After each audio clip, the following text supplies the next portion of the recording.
ঘরে থাকা সামান্য কিছু উপকরণ দিয়ে যদি রাজকীয় স্বাদের কোনো মিষ্টি তৈরি করা যায় তবে মন্দ হয় না। আজকে আমি আপনাদের জন্য নিয়ে এসেছি ব্রেড দুধ মালাই। এটি তৈরি করা যেমন সহজ, খেতেও তেমনি সুস্বাদু। বাচ্চার টিফিন হোক কিংবা হঠাৎ আসা মেহমান, সব ক্ষেত্রেই এটি এক জাদুকরী রেসিপি।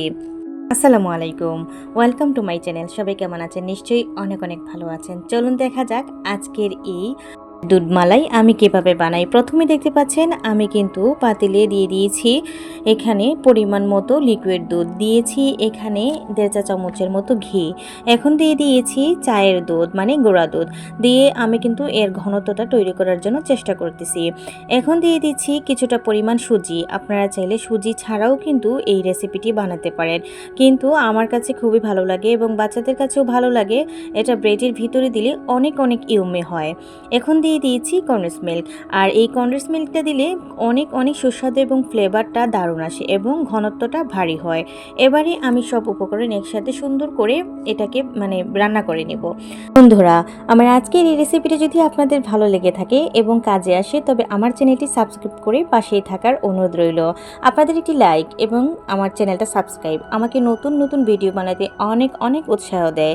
ভিডিওটি ভালো লাগলে লাইক, কমেন্ট, শেয়ার এবং সাবস্ক্রাইব করে অবশ্যই পাশে থাকবেন এবং আপনার মূল্যবান মতামত কমেন্টে জানাবেন। এবারে দেখতে পাচ্ছেন আমি কিন্তু আরও কিছুটা পরিমাণ লিকুইড দুধ দিয়ে দিয়েছি।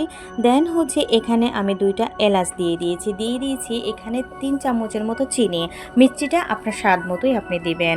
এখন দিয়ে দিয়েছি আবারও আমি এখানে চায়ের দুধ মানে গুঁড়া দুধ দিয়ে এখানে আমি ভালো করে এটাকে রান্না করে নিচ্ছি। এখন দিয়ে দিচ্ছি সেটা হচ্ছে এখানে আমি কিছুটা পরিমাণ দুধকে আগে থেকে জাল করে এখানে আমি কাস্টার্ড পাউডার কিছুটা দিয়েছি শুধু কালারের জন্য। তারপর মালাইটা করে নিয়েছি একটু ঘনত্ব হওয়ার জন্য দুধটা।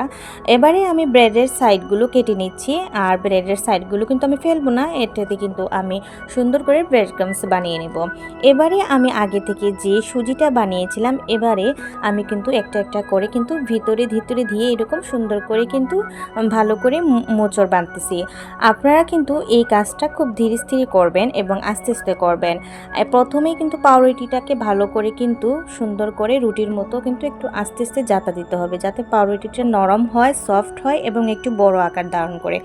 তারপরে এভাবে আমি কিন্তু বাটিতে নিয়ে নিয়েছি, আর আগে থেকে যে মালাইয়ের দুধটা সেটা কিন্তু এখানে ঢেলে দিয়েছি। বাস হয়ে গেল আমার আজকের এই রেসিপিটা একদম ঘরোয়া পরিবেশে অনেক অনেক ইউম্মি এবং অনেক অনেক ইজি একটা রেসিপি। এখন আমি কিছুটা সাজানোর জন্য বাদাম কুচি অ্যাড করতেছি। আপনারা চাইলে এটাও স্কিপ করতে পারেন। আপনি চাইলে এখানে সুন্দর করে আপনি চেরি ফলটা ইউজ করতে পারেন। আমার বাসায় চেরি ফলটা ছিল না, দেন হচ্ছে আমি যা ছিল তা দিয়েই কিন্তু সাজিয়ে নিচ্ছি। এখন বাদামের কুচিটা এভাবে দিয়ে তারপর আমি কিশমিশ দিয়ে এখানে সুন্দর করে সাজিয়ে নেব। ও হ্যাঁ, অবশ্যই মন্দ হয় না, কিশমিশ দিলে অনেক ভালো লাগে খেতে। আপনারা চাইলে অবশ্যই কিশমিশ দিতে পারেন।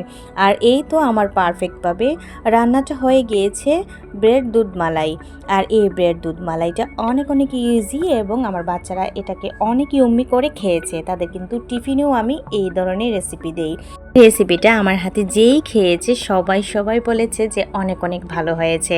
আমি যে কোনো কিছু রান্না করলেও কিন্তু ফেলা যায় না, কারণ এত ইয়ম্মি হয়, এটাকে খেতেই হয়। তো যাই হোক, এই তো তৈরি হয়ে গেলো আমার আজকের এই ডেজার্ট। আমার আজকের এই ডেজার্টটা কার কেমন লেগেছে অবশ্যই কমেন্টের মাধ্যমে জানাতে আপনারা ভুলবেন না। আজকের মতো এই পর্যন্তই। নতুন ভিডিও নিয়ে অবশ্যই হাজির হব। সে অবধি সবাই ভালো থাকবেন, সুস্থ থাকবেন। থ্যাংকস ফর ওয়াচিং অ্যান্ড আসসালামু আলাইকুম।